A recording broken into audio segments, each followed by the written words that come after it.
Hi everyone, welcome to another episode of Roaming Riverdale. Today our featured student is Tessa Klein, junior. Hi, thank you so much for having me. Not junior, you're our junior student, Tessa Klein. So Tessa, thank you for being here on Roaming Riverdale. It's really special. A lot of teachers have mentioned your name, how you should be featured, which I'm sure so sweet. You are very much a staple name at Riverdale. But specifically, I wanted to talk to you about the Human Rights Club and what you're doing there. Can you tell us what your role is and kind of a little background of the Human Rights Club? I'm the co-leader of the Human Rights Club, and our mission is to explore human rights issues both within and beyond Riverdale. And throughout the years, I've started this club when I was a freshman along with Dr. Coleman and Naomi and Izzy, who are two former students, and that started when the club was just taking off. So our first year we focused on AI and how AI was a huge human rights issue, and then last year we actually focused on the conflict in the Middle East and how the conflict was a huge human rights issue. Yeah. I mean, there's still human rights issues going on all the time, all over the place, so I'm sure your club is inundated with ideas or education that you want to kind of push out for people to be aware.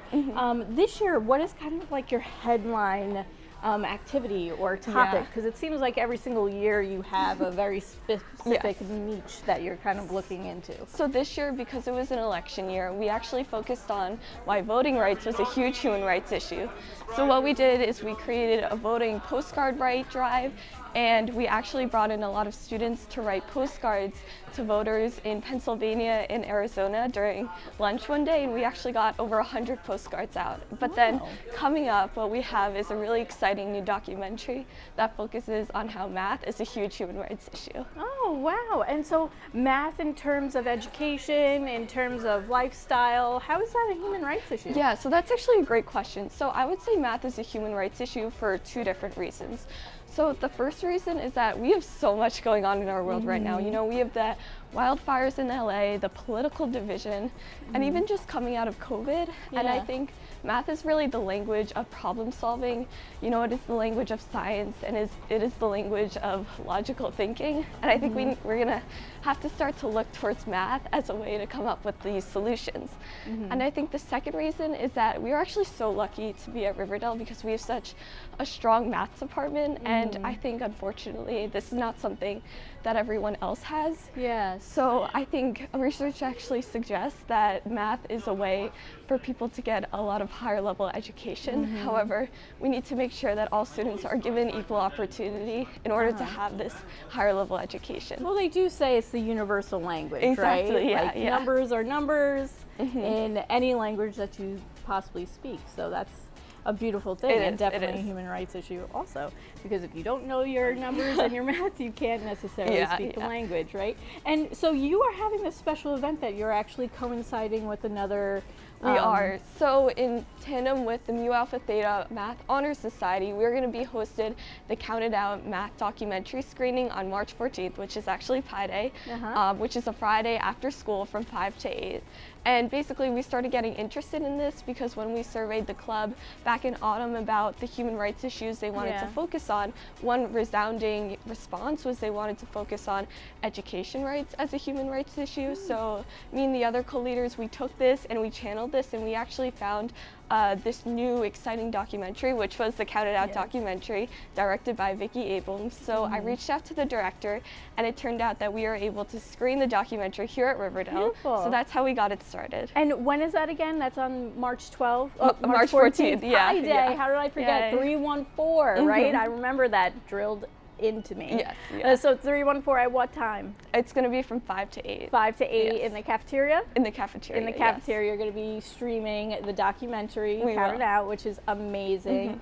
And even now in our population, in our world today, we see that education is still a very human rights issue for a majority or a good amount of our world. So this is a great opportunity. It really is. For family, friends, Riverdale students to all come together and kind of watch this very interesting kind of perspective on everything. So that's great. Thank you for bringing that to us and to our community. Of course, it's a wonderful opportunity. So at this point, I'm so excited also about 314 Yes, and this opportunity. I can't wait to go.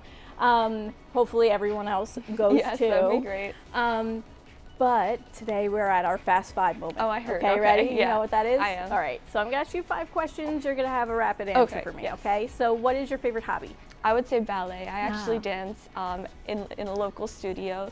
It's called Ballet Arts, and we do a spring and a winter performance every year. So that's really cool. Yes, and I went to this year's performance of Nutcracker, and I saw Miss Tessa also perform there, so it was very special. Very exciting. Okay, what is your favorite color? Oh, my favorite color, I would say olive green. Ooh, wow, very specific. Yes. Like it.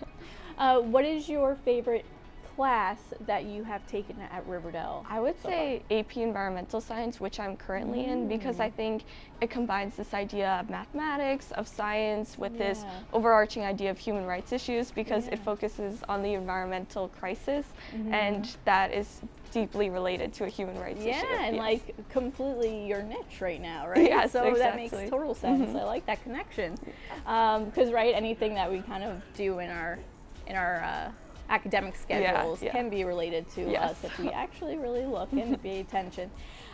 Okay, what is your favorite place to vacation? Oh, I really like the beach. Actually, specifically Miami. We went there over winter break. So that was I've very not fun. been, but heard nice things. Yes, I heard the beaches are beautiful. And then our final question is, where would you love to eat, or your favorite place to eat on either River Edge or Ordo? I would probably say the Dell. They have really good iced tea there. Oh, really? Yes, I have not been to the Dell. Oh, since you should go. Changed to, it was caffeine. It was now caffeine. To the Dell. Yes. So I'll have to go there. They used to have like this wonderful lemonade. Oh, they did. A lavender lemonade there. It's pretty good. Yeah, pretty good. So I'll have to go and check that out. Also, I believe there was a Riverdale grad that now owns it. Oh, but really? anyway, maybe I just made that rumor up. Who knows? We will see. But thank you so much, Tessa, so much for everything having me. and Yeah, being here for us, everyone. That's another episode of Roaming Riverdale.